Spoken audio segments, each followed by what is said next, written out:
Hey, Amanda here with Fiveable. So let's talk about like the one thing that so many study resources are completely missing. Not just missing, like missing the entire point and actually making things worse by not doing this. So, when you are studying for an AP exam, there are mounds of content that you're supposed to know. Like whether it's science or history or math or English, there's like this massive list of key terms, of formulas, of events, dates, people. It can swarm you. It's a lot. And when you pick up a prep book, it's like they include every single little detail that you could possibly have to know. Like I love AMSCO, but this is crazy. This is 700 pages.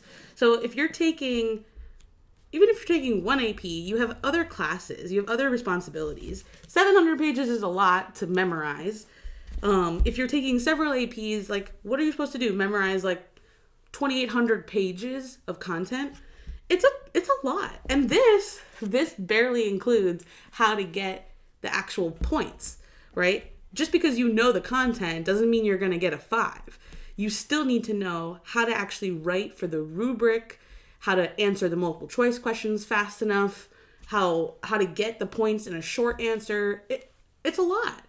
So, like, you could sit down and list every possible thing that could be on the exam and all the skills that you'll have to know in order to get that 5.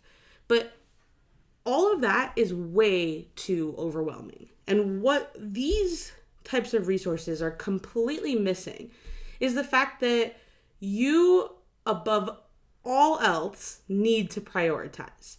You don't have time to learn every single last bit of information. And don't get me wrong, like I love learning and I think a lot of the stuff that is in AP exams is super interesting, but I totally get that like you've got a life, you've got a list of responsibilities, you know, you don't have time to like actually sit and memorize it all. So I highly suggest like finding the things that you're actually curious about and learning extra stuff.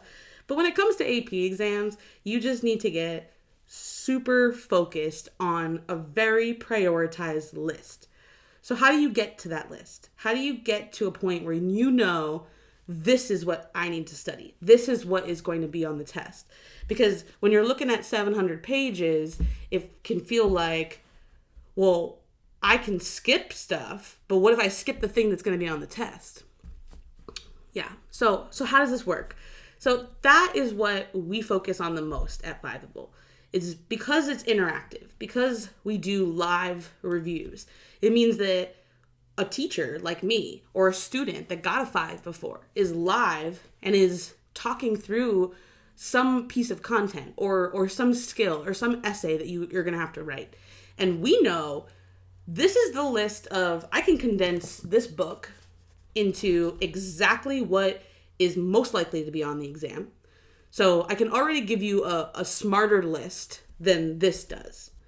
But then because I'm live, I get to learn more about you and exactly what you are struggling with. Because ultimately, you have to prioritize and focus on the things that you need the most. So for one student, that may be, you may totally understand X, Y, and Z, but A, B, and C, you're like, I don't get it. You know, like one piece of content might make total sense to one student, and for you might be like, I just like cannot understand this. So we can figure that out when we're live. You can ask that question. You know, you can make sure that we cover it because you need it. It's prioritized for you, right? So that's what interactive resources can bring you. Whether it's a live stream, it's trivia, it's study guides. Like, we're condensing this information because this is crazy, you know? Like, I want to see you get a 5. I want to see you get college credit. And the only way that that's going to happen is if you have the tools that you need in order to make the most of your time. That's what's going to matter. So come through a live stream. The calendar is linked below. Ask your questions. We're going to make sure that you feel hella confident about going into exam day, and that you don't feel like you're drowning in a 700-page book. See you there.